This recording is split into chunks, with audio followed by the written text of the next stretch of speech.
நபிகள் ஸல்லல்லாஹு அலைஹி வஸல்லம் அவர்கள் சத்திய மார்க்கத்தை எடுத்துரைக்கின்ற காலகட்டத்தில் அருள்மறை குர்ஆனை அவர்கள் ஓத ஆரம்பித்தார்கள். அதை கேட்டே நிறைய பேர்கள் இஸ்லாத்தில் இணைந்தார்கள்.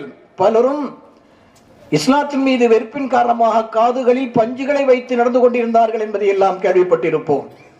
ஆனால் அந்த பஞ்சுகளை மீறி அந்த குர்ஆனுடைய ஈர்ப்பு அவர்களுடைய இதயத்தை அடைந்து அவர்களும் நேர்வழி பெற்றார்கள் என்பதாக பார்க்கிறோம். இன்றைக்கும் கூட பல்வேறு செலிபிரிட்டிஸ்கள் குர்ஆனின் மூலமாக அந்த ஈர்ப்பின் மூலமாக இஸ்லாத்தில் இணைந்து கொண்டே இருக்கிறார்கள் என்பதும் உலகம் மறுக்க முடியாத ஒரு வரலாற்று பின்னணியை கொண்டதாக நாம் பார்க்கிறோம். குறிப்பாக ரமலான் மாதம் நெருங்குகின்ற நேரத்தில் ஷஹ்ரு ரமலான் அல்லது உன்சில ஃபீல் குர்ஆன் என்றாக வல்ல இறைவன் குர்ஆனை ரமலான் மாதத்தில் இறக்கியதாக சொல்கிறார். அந்த ரமலான் மாதம் நெருங்கிக் கொண்டிருக்கின்ற நேரத்தில் அந்த குர்ஆனுடன் ஒரு பிணைப்பு வேண்டும், இணைப்பு வேண்டும் என்கிற அந்த உணர்வை இந்த இது போன்ற கிராத் அரங்கங்கள் நமக்கு ஊட்டப்பட வேண்டும் என்பதும் இந்த மஜ்லிஸினுடைய ஒரு நோக்கமாக இருக்கிறது. சுருக்கமாக நாம் முடிவுக்கு வருகிறோம். புகாரியில் ஒரு ஹதீஸை பார்க்கிறோம்.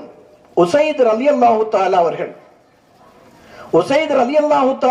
ஒரு நாள் தன்னுடைய வீட்டில் அமர்ந்து ஒரு இரவு நேரத்தில் அல் பக்ரா சூராவை ஓதிக்கொண்டிருக்கிறார்கள்.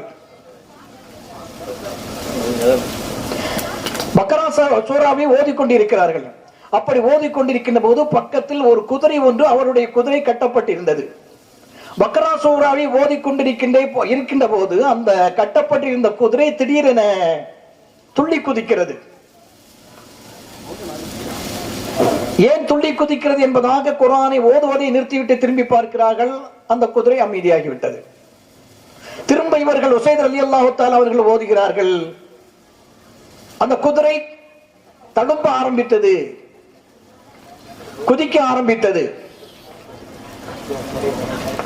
திரும்பவும் பார்த்தார்கள் உசைத் ரலியல்லாஹு தஆலா குதிரைக்கு பக்கத்தில் தன்னுடைய குழந்தை ஒருவர் பக்கத்தில் இருக்கிறார். அவர்களுக்கு ஒரு பயம் வந்தது.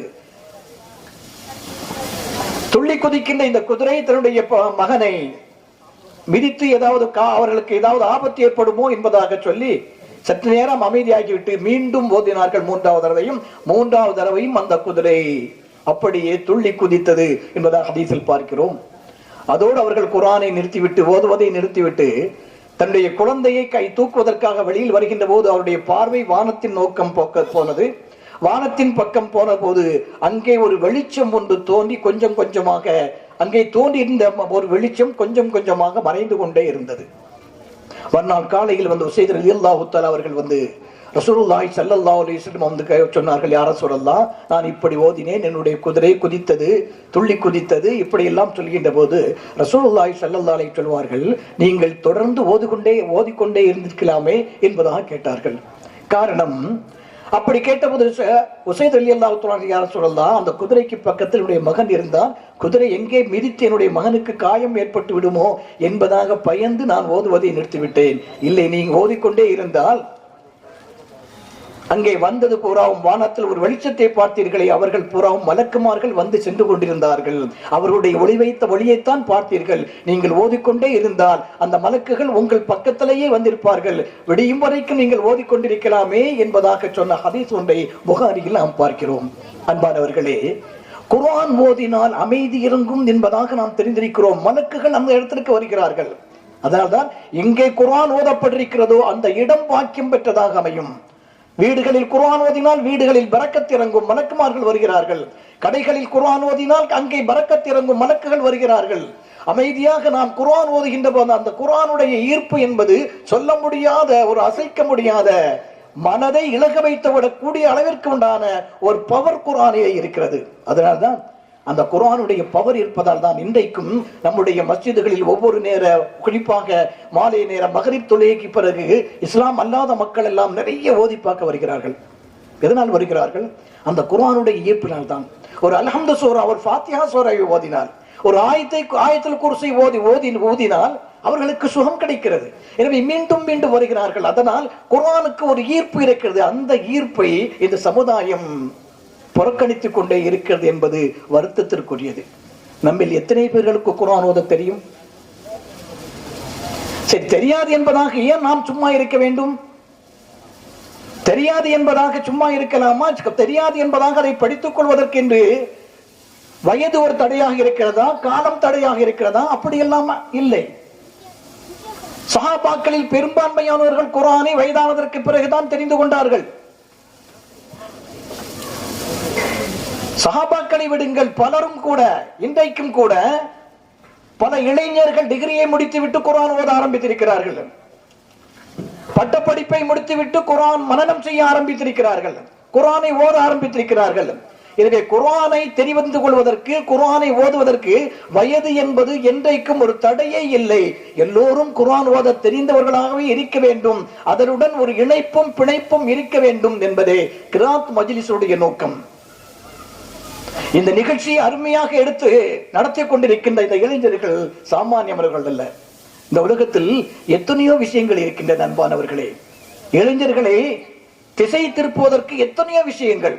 இன்றைக்கெல்லாம் பல இளைஞர்களை பார்க்கிறோம், ஒரு செல்போன்களை எடுத்து வைத்து கையில் வைத்து வைத்துக் கொண்டு ஏதோ ஒரு உலகத்தில் சஞ்சரித்துக் கொண்டே இருப்பதை எல்லாம் பார்க்கிறோம். மெய் மறந்து அந்த செல்போன்களை இணைந்து அதனுடைய ஆபாசங்களை எல்லாம், அந்த குப்பைகளை எல்லாம் மனதில் வாங்கி தவறான வழிகாட்டுதலுக்கெல்லாம், தவறான வழிமுறைக்கெல்லாம் செல்கின்ற காட்சிகளை எல்லாம் பார்க்கிறோம். ஆனால் நம்முடைய இளைஞர்களை பாருங்கள். இந்த அல் இஹ்லாஸ் இளைஞர் நற்பணி மன்ற நண்பர்கள், மில்லத்தே ரசூல் நண்பர்கள், இமாம்கள் பேரவையில் இணைந்து கொண்டு செயலாற்றிக் கொண்டிருக்கின்ற இளைஞர் சகோதரர்கள், இவர்கள் எல்லாம் அந்த அது போன்ற ஒரு குப்பைகளை எல்லாம் தூர எரிந்துவிட்டு சமுதாய பணியை நம்பமணி என்பதாக, அதற்காக எங்களை அப்பணி என்கிற நிலையில் இன்றைக்கு அவர்கள் செயல்பட்டுக் கொண்டிருக்கிறார்கள். அவர்களை பார்த்து நாம் பாடம் படிக்க வேண்டும். நம்முடைய இளைஞர்களையும் அப்படி நாம் அர்ப்பணிக்க வேண்டும். ஏனென்றால் இன்றைக்கு அவர்களை இமாம்களுடன் ஒரு பிணைப்பை வைக்காமல் அவர்களை விட்டுவிட்டால், அல்லது மார்க்கத்துடன் ஒரு தொடர்பில் இருந்து அவர்களை விட்டுவிட்டால், சமுதாயத்தினுடைய தீமையான கெடுதல்களான செயல்களுக்கு அவர்களும் ஒரு காரணமாக ஆகிவிடுகின்ற நிலைகளை எல்லாம் பார்க்கிறோம். அதையெல்லாம் பேச வேண்டும் என்றால் மணிக்கணக்காக பேச வேண்டும். எனவே அப்படி கெடுதலான தவறான இந்த வழிமுறைக்கும் செல்லாமல் இது போன்ற நல்ல வழிமுறைகளை கையில் எடுத்து இதற்காக இந்த நேரத்தை செலவழித்து எல்லா வகையிலும் பாடுபடுகிறார்களே, தங்களை இளைஞர் அணியில் இணைத்துக் கொண்டு செயல்படுகிறார்களே, இவர்கள் வாழ்த்துக்குரியவர்கள். வல்ல இறைவன் அல்லாஹ் தஆலா அவர்களை சேவைகளை கபூல் செய்து அவர்களை மென்மேலும் சமாயத நற்பணி செய்வதற்கான நல் வாய்ப்பை கொடுத்து அவர்களின் மூலமாக இந்த சமுதாயம் மென்மேலும் உயர்வடைவதற்கான நல்ல வாய்ப்பை அல்லாஹ் தஆலா கொடுத்தருள்வானாக என்பதாக இந்த இளைஞர்களுக்கும் துஆ செய்து இந்த நிகழ்ச்சியை நடத்த ஏற்பாடு செய்த உதவிய அனைவர்களுக்கும் அல்லாஹ் தஆலா சிறந்த நற்பலன்களையும் ஈருலகிலும் கொடுத்தருள்வானாக என்பதாகவும் வாழ்த்தி,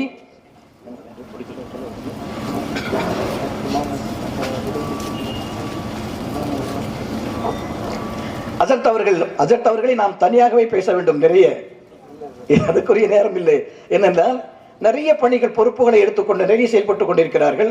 அவர்களின் கீழாக இந்த மில்லத்தே ரசூல் பேரவை, அல் இஹ்லாஸ் இளைஞர் நற்பணி மன்றம் எல்லாம் செயல்பட்டுக் கொண்டிருக்கிறது என்றால் அவர்களுடைய மார்க்கத்திலும் அவர்கள் இந்த இளைஞர்களை நேர்வழி கொண்டு வரும் என்கின்ற ஒரு ஆர்வத்தை நாம் பார்க்கிறோம். அதுபோல இமாம்கள் பேரவையில் இளைஞர் என்கிற ஒரு அமைப்பு, இளைஞர் அணி அமைப்பு இருக்கிறது.